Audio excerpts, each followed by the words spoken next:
room. Sure. Okay.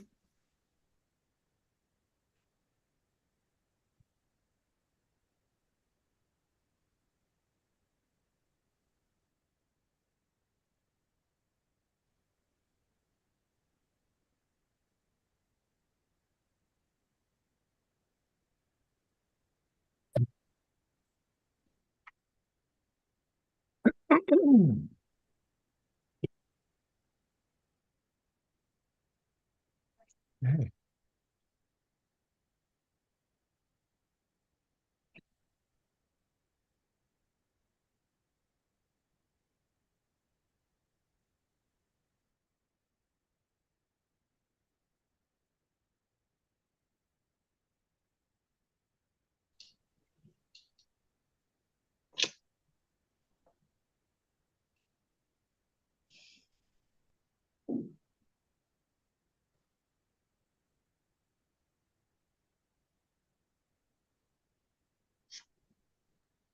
Hello. Hello. Hello. Hi. Hi. Dr. Fung, Gary is our board chair.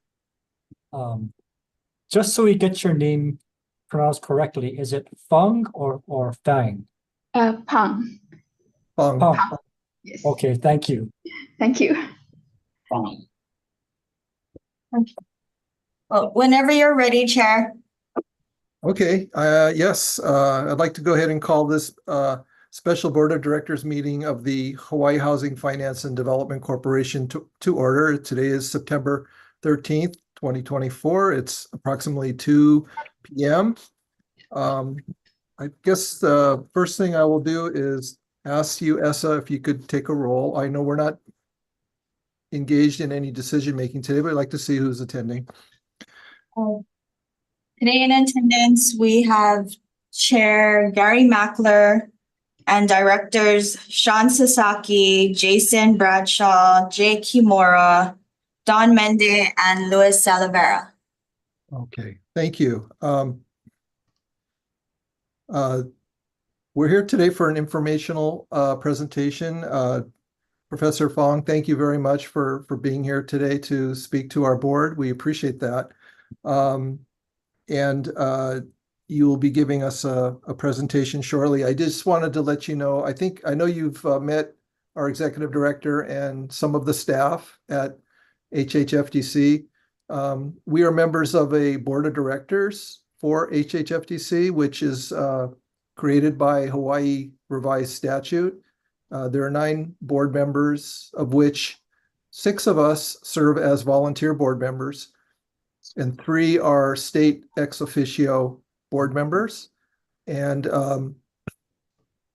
because HHFDC is a housing finance agency, we as a board provide corporate governance and policy making for HHFDC, and we approve financing applications and other project approvals throughout the year. So that's basically what we do. And what I'd like to do is turn the meeting over to you and ask you to go ahead and introduce yourself and share with us today the information about Singapore's affordable housing model. I know you have a presentation for that. Thank you very much, Mr. Ma. Yes, thank you for having me for this meeting.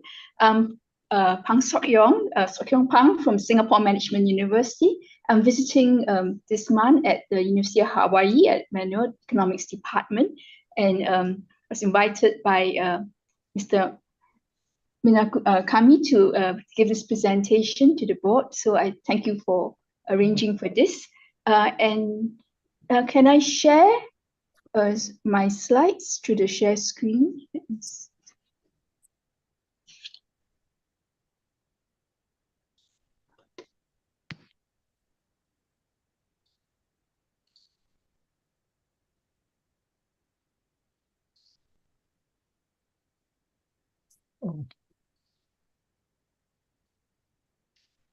Yes, are you able to see my screen? Yes. Yes. Yeah, okay, great. Well, I'll be speaking today about affordable housing policies in Singapore, and the this is the outline of my talk.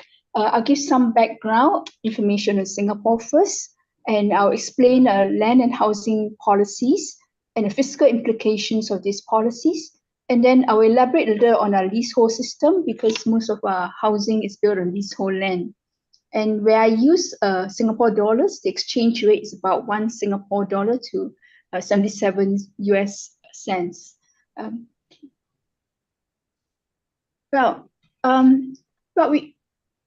Singapore's unusual housing policies might seem drastic from a perspective of most countries, but it must be understood in the context of a very small land area. It is both a city and an independent republic of 6 million people with a land area of only 730 square kilometers. And besides housing, it must also find space for all the requirements of a normal functioning country, which includes industrial, commercial areas, our gateway ports, airports, military installations, training grounds, water catchment parks. So the competition for land use is very great, and land is one of the most scarce resources which has to be managed carefully. To put this in perspective, Singapore's population is 5 times that of Oahu, and Oahu's land area is more than double that of Singapore. So despite its small size, Singapore, though, has thrived economically, and US Heritage Foundation ranks Singapore as the world's freest economy. There are no trade tariffs, capital markets are open. And the IMF World Competitiveness Center considers Singapore to be, it ranks it as the most competitive economy in the world. So it's often described as a small and efficient state with light taxes, simple regulations, and open doors. But that description doesn't quite capture the reality of land and housing sectors, where there's extensive government intervention and regulation. So in Singapore, this is the most common house type. It is a 4-room HDB flat, an apartment about 970 square feet. And the median market price of this flat is about 600,000 or 450,000 US, 486,000 US dollars now, about $500 per square foot for comparison purposes. This is the market price for this kind of flats, and there's the subsidized prices are quite different and much lower. So in terms of the home ownership, the home ownership rate is about 90% since the 1990s, and the dominant house type is this high density flats that have been built by our Housing and Development Board, a government agency. So HDB flats comprise about 71% of housing units there, and private condominiums comprise 24%. They are both fee simple and leasehold in the private high-rise sector.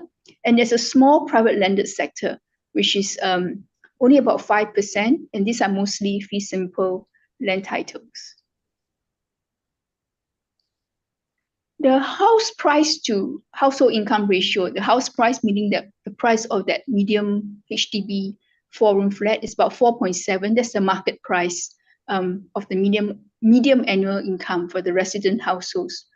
And this is comparing with the other cities in the US, where the house price to household income ratios are higher, but this would be for single family homes in most cases.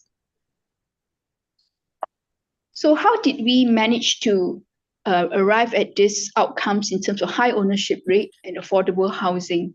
And there are 3 key factors behind the affordable housing framework.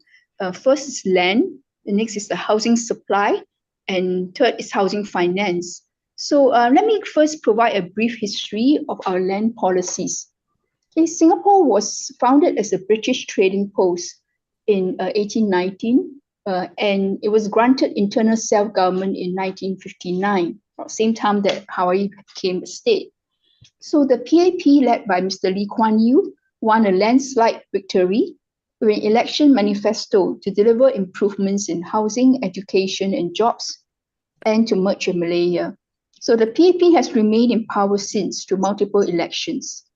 In August 1965, Singapore was expelled from the Federation of Malaysia, and it was, in a sense, a crisis, a time of crisis, because to describe Independence Day as not a happy occasion would be an understatement.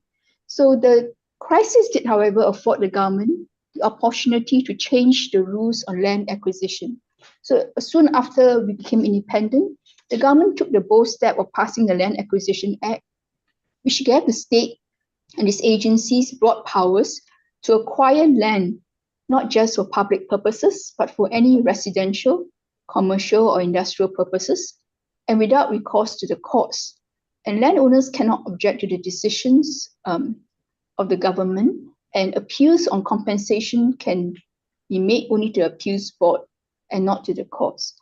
So in 1973, the law was further toughened to fix the rate of compensation for land acquired by the government, and the statutory date of compensation was fixed at in November 1973, or the market price, whichever was lower. So for the next 20 years or so, the government actually acquired land at a fixed statutory rate that was fixed at 1973 valuation.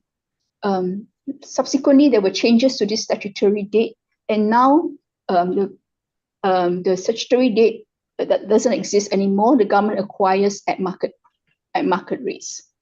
But by now, by 2007, when we went to market rates, the government had actually by now own about 90% of the land, and a large portion of that state land is actually reclaimed land, besides the land acquisition of key areas.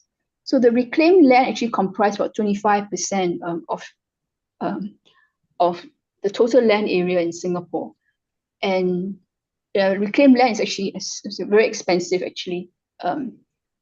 way of getting additional land. So in terms of land use planning, the land use plans are created by a single planning authority, the Land Urban Redevelopment Authority, for the entire city-state, rather than by local compartmentalized municipalities. So the URA is the Land Use and Infrastructure Planning Agency in Singapore. In 1958, the British colonial government had prepared a master plan that was modeled after the Greater London Plan of 1944. But this was found to be too restrictive for a city-state that was actually going to develop, planning to develop very quickly. So the public sector agencies were exempted from the restrictions of the master plan.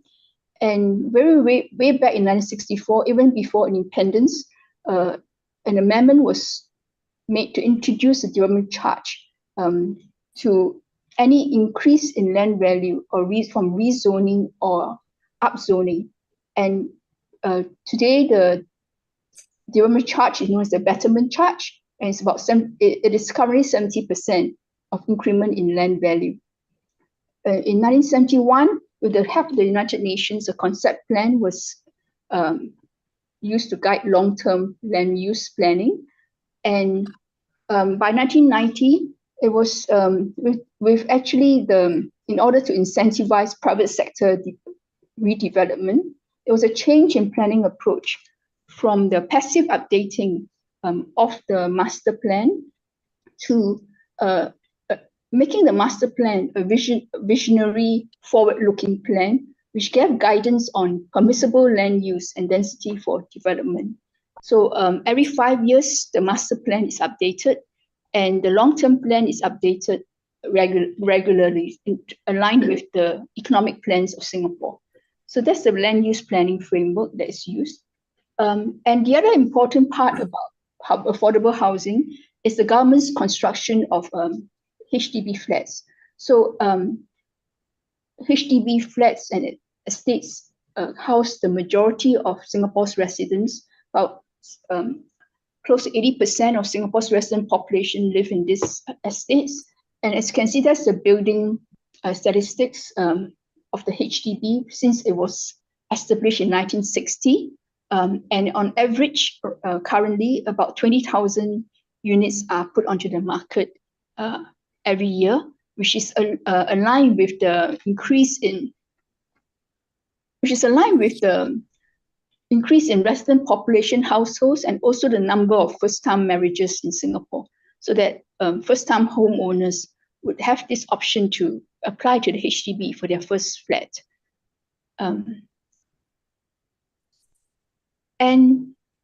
To enable home ownership, from the 1960s, home ownership was considered superior to a rental public housing, as it would give the citizens a stake in the country.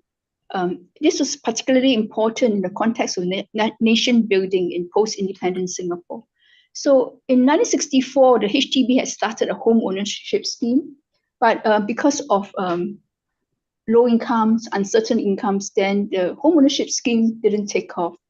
And in 1968, the government transformed the CPF, our Central Provident Fund scheme, which was meant for retirement savings, into a housing provident fund.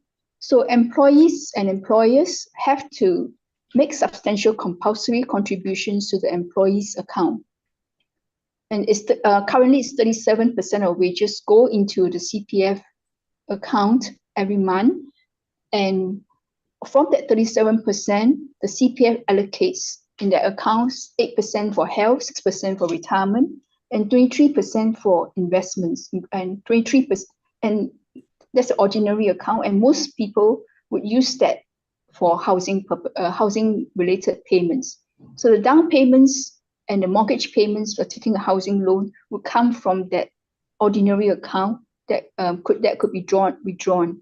And as those savings could not be used for rental payments, it therefore meant that by default, most households who are employees would prefer to be homeowners, because rental expenses are out of pocket, whereas housing down payments and mortgage payments can be withdrawn from the CPF account. So this was the housing finance part was an important framework in which compulsory savings were actually mobilized and put into housing home ownership. In 2020, the CPF contributions to the GDP was 6.5%. Singapore has a very high savings rate, but CPF contributions are a substantial portion of that. And withdrawals are also, for housing, are also fairly substantial at over 3% of GDP. And we must remember in the 1960s, the mortgage market wasn't working in Singapore. The banks were not willing to lend for low-income housing or even middle-income housing. So this particular scheme tied to the HDB building permitted low-income households and middle-income households to become homeowners. So this framework, this framework for affordable housing was established by 1968. The HDB is supported by the government through land, grants, and loans. And it builds these 99-year leasehold flats, which are sold to households who are required to deposit their savings from wages into the CPF scheme. And the CPF itself will make the down payments and mortgage payments directly to the HDB for when a loan is taken, the flat is purchased. The HDB will grant that the housing loans to the households, as well as housing grants for those who meet eligibility conditions. The HDB mortgage loans are at an interest rate of 2.6% now for the longest time. So there's a flat rate, there are no subprime interest rates. And so most households would be on this, most low-income households would be on this 2.6% interest rate. And because of the CPF system, the default rates are minimal for housing loans because the savings are deducted upfront by employers into the account, and the CPF pays for the mortgage loans, so that the default risk is very low, which explains why the mortgage interest rates can actually be quite low. The CPF savings are then used to put any additional savings are actually used to purchase government bonds. The government invests that CPF savings on behalf of the CPF. Since in the last 20 years, the market has also been open, the HDB markets has been open to the commercial banks who are also making loans to the HDB for HDB purchases. So with that framework, with HDB building and the CPF financing, this home ownership rate increased rapidly from about 30% in 1970 to 1990, a 20-year period, to 90%, a 60% increase in home ownership rate. And it's remained about 90% since 1990s. So while this basic framework has remained in place, the actual policies have been changing over time as Singapore develop and as the needs of households change. In the 1990s, when most of the housing problems already taken care of, the HDB resale market was deregulated. So after a minimum period of occupancy, I think quite the regulated term here, was 5 years occupancy, the owner is permitted to sell the flat, okay, to citizens or permanent resident households who are not subject to income ceiling conditions. And the owner of a HDB flat may also choose to rent out the flat after the minimum occupancy period. So this deregulation of the HDB resale market actually caused resale prices to actually jump a lot during the early 1990s. And as you can see, the orange line there showed that actually resale prices actually doubled, tripled in the early part of the 1990s. And then we had the Asian financial crisis, and prices crashed during the Asian financial crisis. So this is part of the reason behind the bubble was basically a deregulated market in terms of eligibility conditions for the HDB resale market. So there are therefore a few sets of prices in the HDB sector. There is on the extreme right, the transacted resale prices in the market in each location. And the HDB will price their new flat prices in that location with reference to that resale market and also with reference to making it affordable for homeowners. So we have the sticker prices there in the first column for the different size of flats, 2, 3, 4, 5 rooms. And these are quite substantially lower than the resale market prices.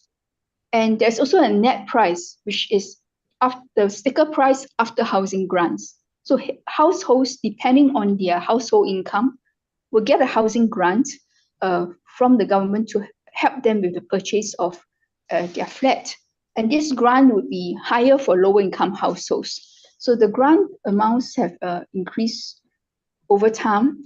And currently, from last month, it was for the lowest income households. These are in Singapore dollars, 120,000 to buy the first flat from the HDB. And for the medium household income, about 11,000, there's no additional housing grant. So households above the medium income would be paying the sticker price. Households below that would be paying a price that is corresponding to their household income. So the same flat would be selling for different prices. And those who choose not to buy a new flat could go to the resale market, but resale market prices are more expensive, so they are able to get a resale market grant of $80,000 for Singapore citizens. And there's also a proximity housing grant. If the flat is near their parent or a child, they get an additional grant as incentive to live near their child or their parents. So these are on the grant side, demand side subsidies that have come into place since the 1990s. So in terms of looking at house trends and housing price stability, okay, housing markets are prone to cycles and bubbles. But between 2000, that's soon after the Asian financial crisis, and measures are put in place to actually try and stabilize the market. And as you can see, over the last 20 years or so, increases in HDB resale prices have kept pace with the medium household income increases, and so has the private housing prices. And this has only been possible because of several rounds of, we call them cooling market interventions by the government. The government has moved in to actually impose a lot of regulations on the resale prices through changes to the loan to value ratios, total debt service ratios, mortgage loan conditions, and then there are increase in bar stamp duties and additional bar stamp duties, which are the very high transaction taxes that have been put in place. So we had between 2009, during that global financial crisis, when there was a lot of liquidity, quantitative easing, low interest rates, there were a lot of measures that had to be put in place to prevent that global capital inflows into the real estate market. So we had another round just last month. So 17 rounds of cooling measures since in the last 14 years or so. Well, in addition to maintain price stability, the right volume of housing supply is critical. So besides the HDB supplying flats to meet the demand of new households, the government is also the main supplier of land for private housing development through the government land sales program. So the government will release state land for sales every 6 months. This is announced that in the next 6 months, this will be the list of sites that we put on sale, and usually through a tender process. And these sites are have detailed planning guidelines in place, zoning regulations, sales conditions that are put in place, project completion period. So there, in a sense, you can consider them to be regulated PPP developments. The private developers will purchase that state land through a bidding process for commercial, industrial, residential use. So a large part of the private condominium sector now is actually built on state land, and it is a 99-year leasehold. So one particular scheme, which is for the higher middle income household, is executive condominium scheme, which is more of a PPP. It's not built by the HDB, but managed by the HDB. So the government land sales process will provide the land to private developers. The household monthly income ceiling is higher at 16,000 when compared to the HDB income ceiling. There's also this requirements of minimum occupation period. And after 5 years, the buyer of the flat must be a resident, Singapore citizen or PR. And after 10 years, it can be sold to a foreigner and it's considered private properties. So this particular scheme provides about 8% of private housing stock, and overall about 2% of the housing stock. So there's an in-between HDB and private housing scheme that allows the middle-income homeowners to have affordable housing through an executive condominium framework, and the housing becomes privatized after 10 years. So we have put in place basically a cocktail of instruments of takings and givings. The government has played a strategic role as a land use planner and placemaker, creating the conditions for value increase. It is dominant on the supply side through its land use planning policies and the supply of housing through the HDB, executive condo, and for the private housing sector through government land sales.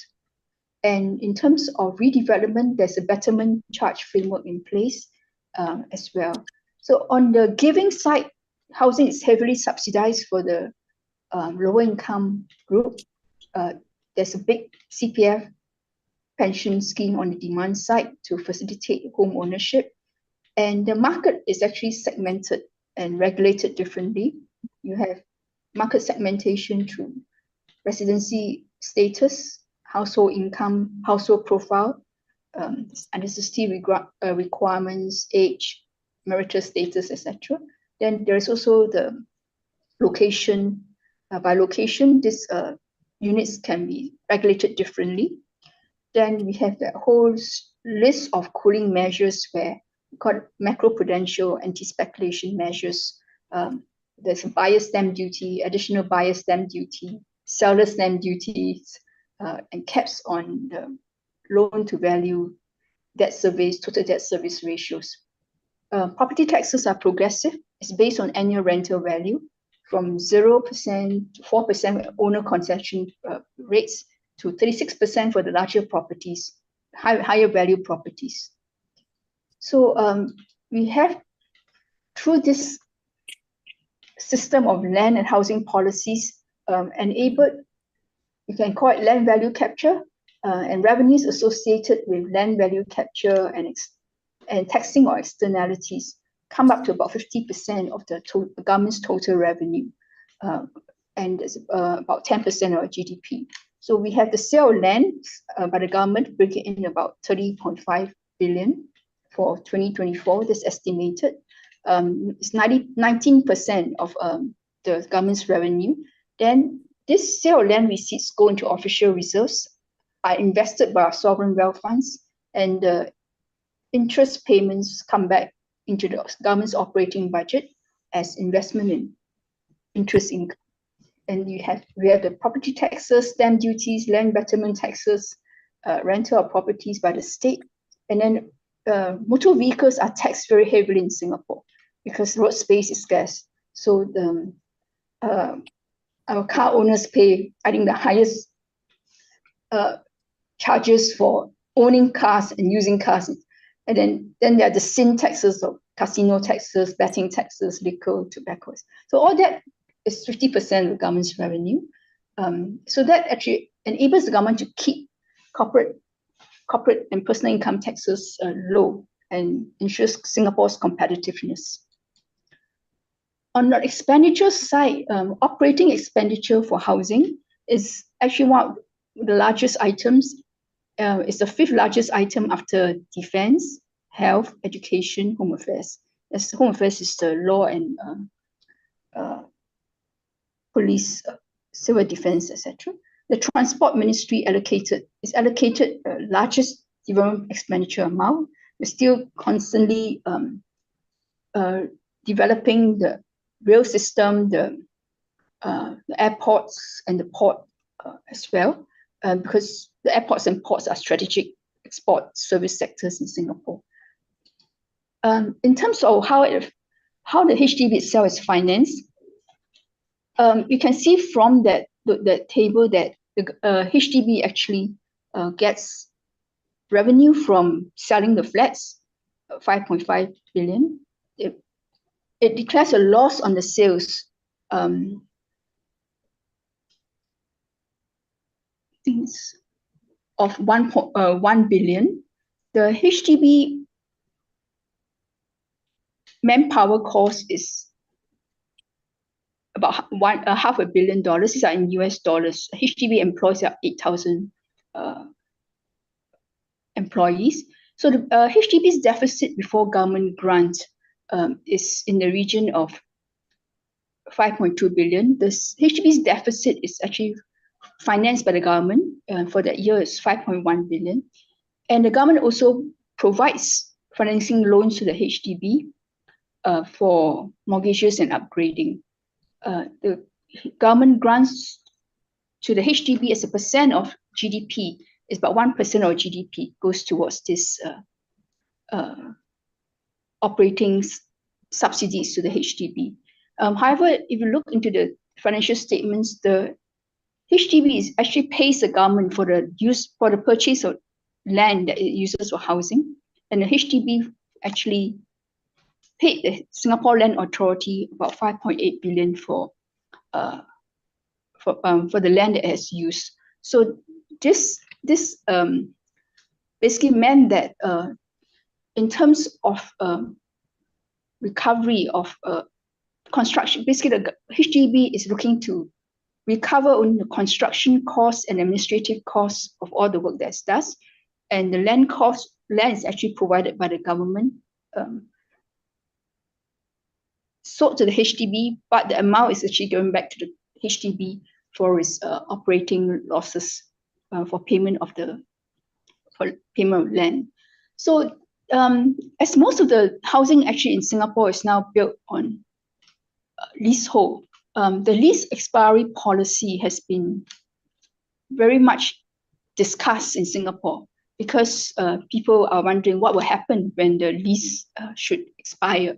So the Prime Minister in 2018 make it very clear that 99 years is a very long time. After that, the flat will return to the state and the government will redevelop the land and build new flats for future generations. And the idea is that basically you passing the flat down to your descendants is not one of the objectives of housing policy. The government is using a leasehold system in order that the land can be recycled for future generations. And this would prevent the inequity in the future where those who are lucky enough to inherit property from their parents would be property owners and those who aren't would get nothing. So this was made clear through this statement that in 2018. So the prices in the market reflects that difference between leasehold and freehold or fee simple. So in the leasehold market, in the private housing condominium market, we have both leasehold and freehold condominiums, private condominiums, so that comparison can be made.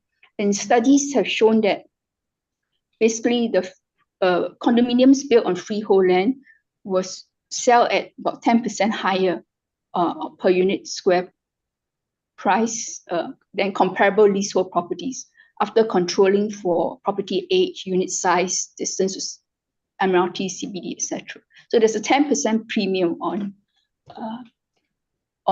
freehold property, fee simple property. So in another study which included HDB transactions, so it's HDB leasehold, private leasehold, and then private freehold. It was found that for the first 10 years, the depreciation rates for these three housing types were very similar. But after 10 years, the private freehold properties depreciate at a slower rate. They could retain their value better than the leasehold properties. And when you compare HDB and private leasehold properties, for the next 10 years, depreciation rate was fairly similar. But after 20 years, the HDB flats actually depreciate slower than private leasehold property. So this is a chart which shows the different rates of depreciation. And the explanation given by the authors were that the HDB did a much better job of maintaining the estates, upgrading the estates compared to private homeowners.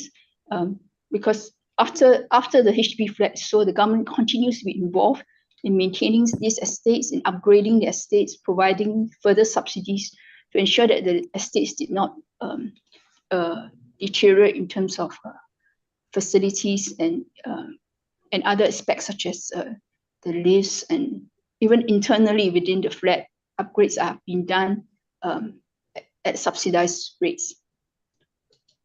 So in terms of this market prices, another issue is that the properties in Singapore don't actually last for 99 years. Most of them don't. And property owners, even in these multi-family units, would actually go for collective sales before the properties depreciate in value. The first collective sale was made in 1994. It basically allows aged developments to be redeveloped, thus increasing supply of properties. And the potential for such redevelopments are publicized in each master plan review, so that each plot is given rezoning and upzoning guidelines that the master planner would like to see. And the collective sales process is basically market driven. It benefits owners, developers, and buyers. And the legislation was introduced to facilitate this process, because before 1999, 100% consensus was required by all the owners. And that was actually very difficult to get because you get a gridlock. I mean, one or two homeowners objected to the sale. So from 1999, with the change in legislation, the requirement is now 80% majority would be enough for collective sale to go through. If the development is less than 10 years old, the majority required is 90% rather than 80%. So in terms of the volume of collective sales, in 2017, for example, 31 deals for a total of over $6 billion. 2018, 36 deals for a total of close to $8 billion.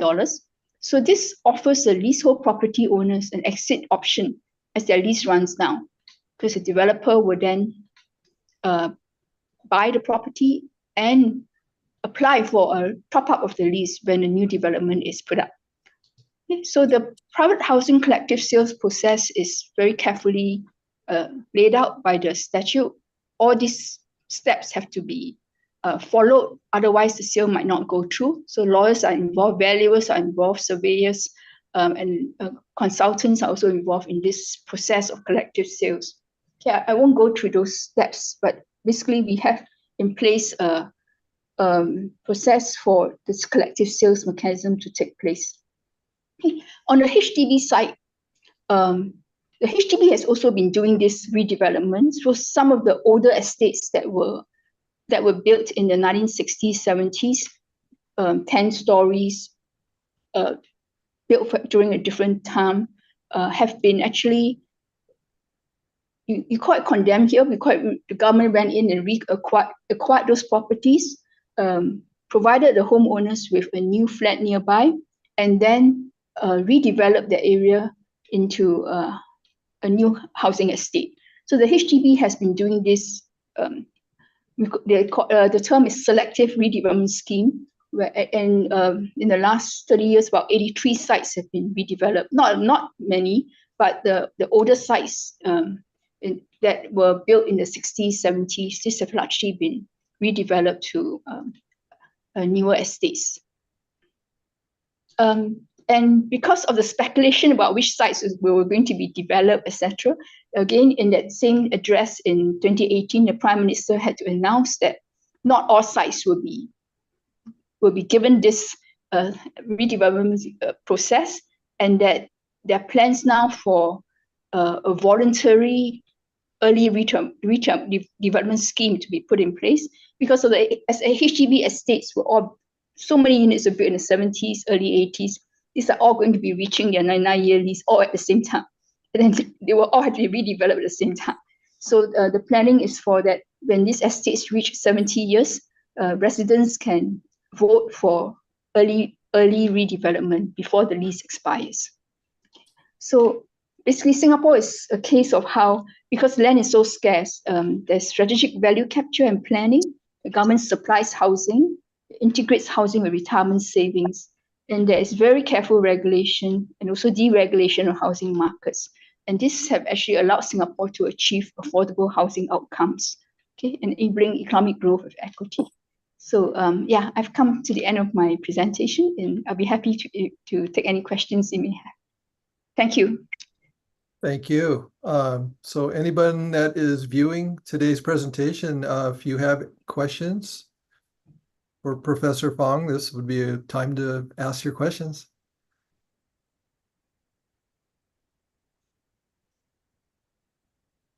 Okay, I'll ask one. Yes. I'll start the ball rolling here. With the use of the 99-year lease model, what happens, let's say, 25 years into the lease and the adult in the household passes away, and let's say there's minor aged children. What happens to those families when the buyer, the adults, pass away? Is there a way for them to continue to utilize the flat, or do they have to vacate? They don't have to. I mean, if the flat is sold, then the owner will be able to pass on that flat to his dependents. Oh, okay. Yes. Okay. Well, that's good. Yeah. Given the length of the lease, those buildings will probably go through substantial rehabilitation Yes. several times. And is the cost to perform the rehabilitation, is that through the buyer's contribution for housing? I saw in one of the earlier pie charts where so much of their income goes to housing. Yes. Does that help to pay the cost of, or is it from the government, from another source? The bulk of upgrading costs is actually subsidized by the government up to 90% of the upgrading. So Okay. yeah, and then whatever is remainder, the owner can actually utilize the CPF as well to pay for this upgrading loans. Based on what's been built to date and put into this program, what's the average length of time before or when a building goes through a substantial rehabilitation? Like how many years typically does that involve? You know, from the time that it's built to the first rehabilitation? Well, every 5 years there is a sinking fund which actually require all the HDB block to be repainted. So there are these regular upgrades that happens, Okay. and I think the upgrading part, I think there is now a timeline for it. It's like every block has been promised upgrading at a certain, when the block reaches a certain age. So there's upgrading plans by the HDB to do these upgrading works for every block that reaches a certain age. And that explains why actually the HDB leasehold units have actually maintained their value better than the private leasehold units. Okay. Because of that programmatic structure that Yes. is built in. How do the residents feel about leasehold ownership? Because that is something that in Hawaii kind of carries mixed opinions. People tend to gravitate more to and want fee simple ownership, but there are people who do lease. And I know here on the island where I live on Kauai, the county has used the 99-year leasehold concept for the resale of buyback properties that they want to keep in the inventory of affordable housing long term. So they retain the ownership of the land under the structure, and they sell the vertical improvement above it, which keeps the costs lower. But people initially don't quite understand it, but I think when they're educated about the concept, they realize that it's a good option in most cases. And how do the people in Singapore feel about leasehold ownership? Well, the HDB has always sold their flats on leasehold. So it was only whether the private market would accept it. But with the government land sales program, the private market has come to accept leasehold units as well, as you can see from the transactions. And many of the properties along close to MRT stations and facilities have been our government land sales sites, and these are all leasehold sites. And over time, I think because in the private rental sector, many of these units are actually on the rental market for expatriate households. And as a tenant, the tenants don't care about whether the flat they're staying in is leasehold or freehold. And when owners realize that actually they pay a lower price and they get the same rent as the freehold property, the yield is actually better. And over time, I think leasehold has become quite widely accepted. Half the private condominiums now are leasehold properties. Yeah. I'd like to ask you if you know of any other places in the world that have incorporated Singapore's affordable housing model. If you talk about leasehold, Hong Kong is all leasehold as well. Okay. China is also leasehold for their housing sector. They use 70-year leases. Vietnam has also gone leasehold. I mean, these are the countries that actually decided that land was actually owned by the people and the state, and therefore they can't sell it outright. And that's the leasehold model. In terms of the housing finance system, I think from the time that Singapore started in 1968, I think by 1970s, I think Mexico has actually put in place a pension fund for housing scheme. So China has a pension fund for housing as well. Malaysia has started it. Indonesia just started that. So this idea of getting low income households to save and then use that savings for housing purchases has kind of been adopted by many countries, but it actually it's only equitable in a sense if everybody has a chance to go and buy a flat, which is what happens in Singapore. Because otherwise, if your savings are locked up by the state and then the state doesn't offer you a chance to become a homeowner, you're actually getting the tenants to subsidize homeowners. And in Singapore, it works because the majority are homeowners. Okay. As for the HDB framework, the township system itself, the HDB, their building and development unit actually was spun off into a consultancy. It's called Sabana Jurong, and it does a lot of townships in various countries, building the kind of HDB towns that with facilities and schools and basically HDB type flats.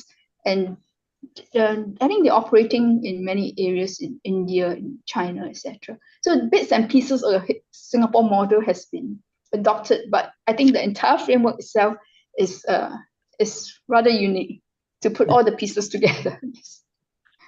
Clearly, as far as the infrastructure that's required to support the residential projects and structures, is that government provided? Is it through government funding that for the offsite, for the water and the sewer and power and yes, it's all infrastructure services, roads, water, sewer, these are provided by state agencies. Yes. Okay. There's a question from the audience. It has to do with maintenance fees. Yes. Are there maintenance fees that are paid by the leaseholders, and can you maybe give us some idea of what that might be on average? For HDB households, the maintenance fees per month, they will depend on the flat size. So each household, the owner will pay, I think, maybe for the 2-room flats, $14 per month, up to for the biggest flat size, about $70-80 a month. So and car parking is separate from this we call them service and conservancy charges. And so that's in a sense those are also maintenance also subsidized by the government through grants that are made to the town councils, because the HDB estates are managed by, we call them town councils, and each town council is chaired by the member of parliament for the constituency. So the town, I think I heard town council, is that sort of the equivalent of a condominium association? Like what is the government's model for the development? The town councils would be looking after HDB estates only, not the private housing estates in their constituency. And the town council is responsible for all the daily maintenance of the estate. They basically engage a contractor who oversees that those tasks of daily maintenance, light bulbs have to be changed, landscaping, cleaning, garbage collection. So all those are the responsibility of these town councillors.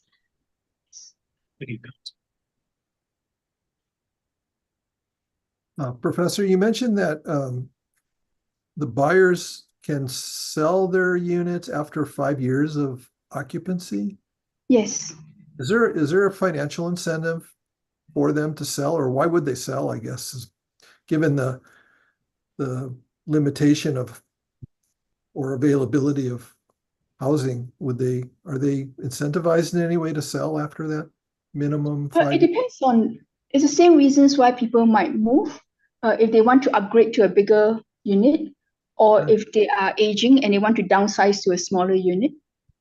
And then we have the private housing sector folks who are buying the HDB resale flats as they age. That's one way to release the equity in the private housing sector. And so that's why the resale prices are much higher. And the permanent residents and those not who don't fall under the income cap or to be eligible for new housing will buy the resale housing. And that explains why the resale market, there's strong demand in the resale market. So the resale market allows the households to kind of monetize the subsidies that were given to them. Yeah. And it's also a step up in terms of the housing ladder. If they are able to sell at a good price, they can use that to actually So buy private housing. Yeah. So as a follow-up question, does the homeowner, let's say after 5 years, do they receive the benefit of that subsidy that was provided initially based on that sliding scale that you showed us of their incomes? Yes. Wherever they might fall, they retain Yes. that, they retain the They subsidy. retain that, yes. Oh, okay. Okay. Yeah, there's no clawback unless they have applied for a second flat from the HDB and were successful.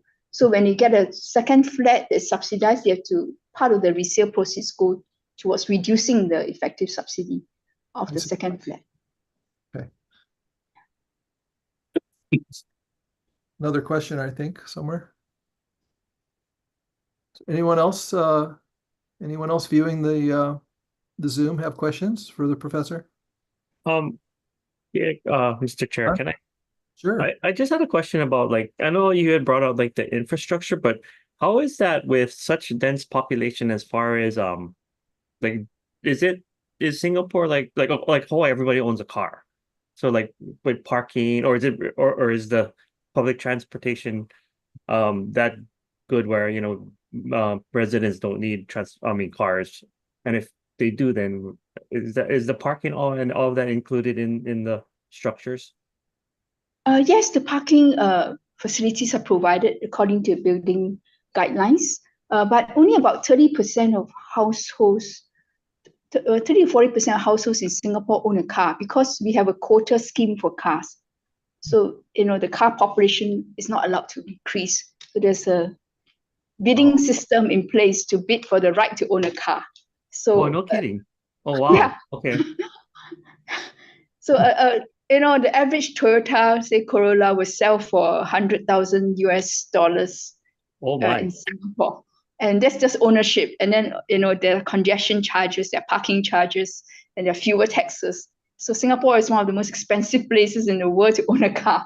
But because of that, there is a lot of revenue from car owners, and that goes to building the transit infrastructure. Okay.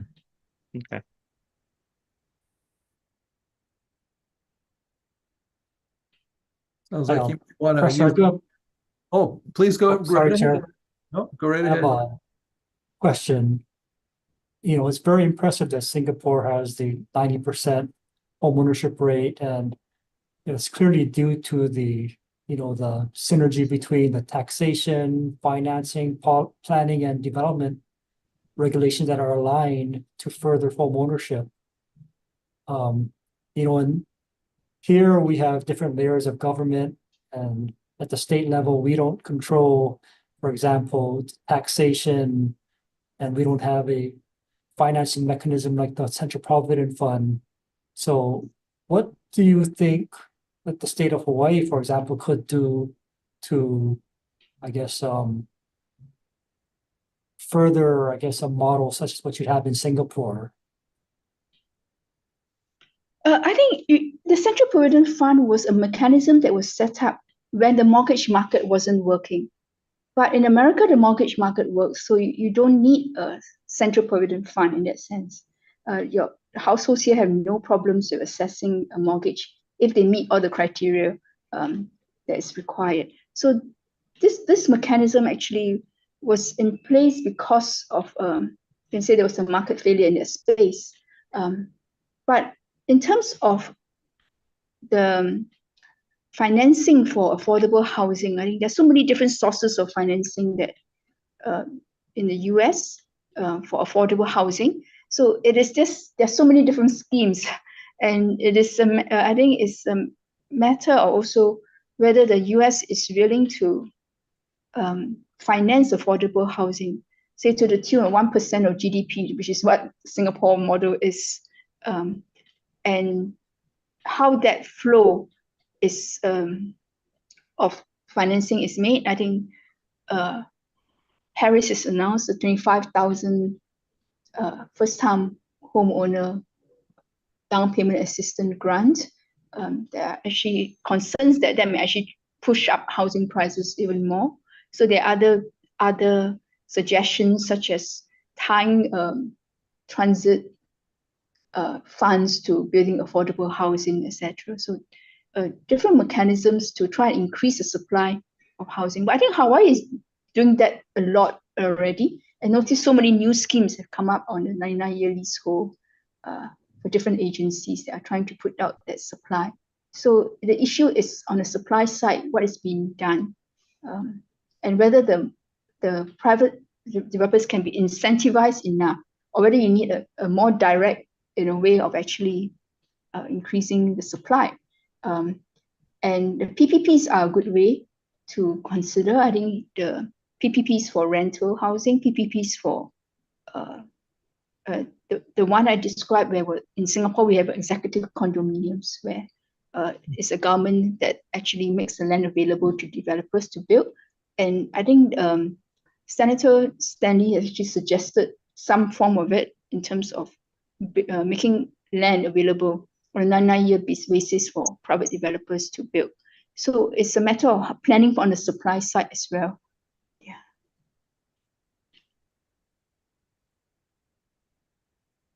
Is there anyone else that has questions? Okay, I think we've run out of questions, Professor. Okay, thank you very much for having me. Yeah. We really appreciate your giving us your time today and sharing the Singapore model with us. It's helped, I think it's really helped our understanding. We very much appreciate your presentation. So thank you so much. And thanks everyone for coming on to view today and to ask your questions. And I guess so with that, I think at this time we call for an adjournment. I don't know that I need to take a motion. Dean, does it require one to adjourn? Do we have a quorum? I believe we do have a quorum. We do. Okay. In that case, I'll ask for a motion to adjourn. So moved. Thank you very much for having me. Thank you. Do we have a second? Thank you. I'll second it, Chair. All right. All in favor? Aye. Bye. Thank you, so much, Professor. everyone. Thank Thank you, you. Professor. Have a great day and weekend.